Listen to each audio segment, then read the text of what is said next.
ishirahamwe ryo guhanahana amahera, kuriha ibidandazwa no kuriha amaserivise kashitere, kikaba ari naco gisata ca mbere kivukiye i Burundi.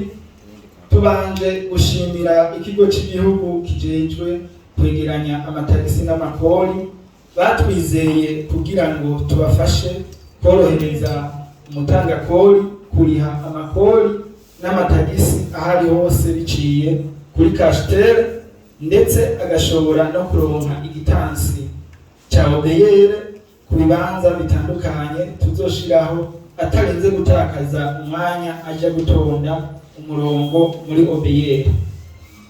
Twabahamagaye kubera ari mwebwe ijwi ryanyu rishika kure cyane ko ubu amakori n'amatagisi yose ya obeyere ishoboka kwarihwa biciye kuri kashitere. Igisabwa nuko uwutayifise yoyiyugururira aciye ku kanyenyeri 429 akadirisha akoresheje umuhora wa limitere hamwe na Econet, akagenda yuzuza ibyo bamusaba.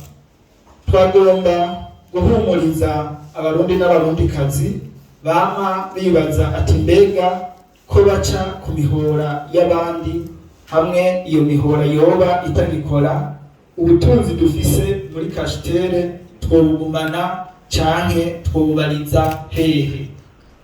Inyishu nuko nkuko turi ibisata bitatu ari byo kashitere, ekokashi na imikashi, twese tugengwa n'amategeko amwe.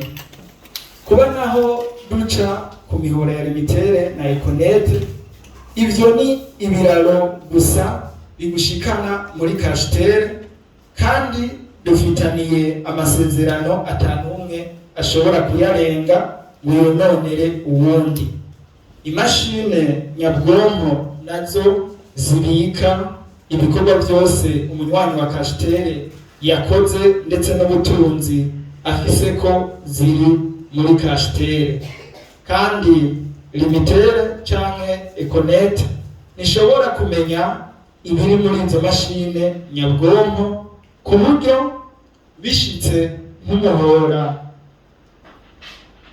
umwe twakorana ukugara amahera y'umunywanyi duca tuyimurira ku muhora mushasha yuguruje.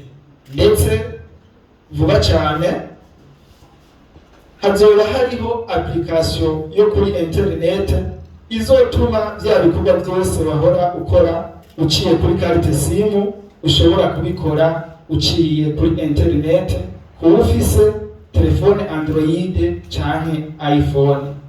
Akabijya kuyo application nuko naho uzoba uri hanze ugomba kuriha obeyere, uzoyiriha ugaca uha inimero y'igitansi umuntu ari ngaha mu Burundi, bakakigusororeza maze akakigutwarira aho ari wifuza kugitanga.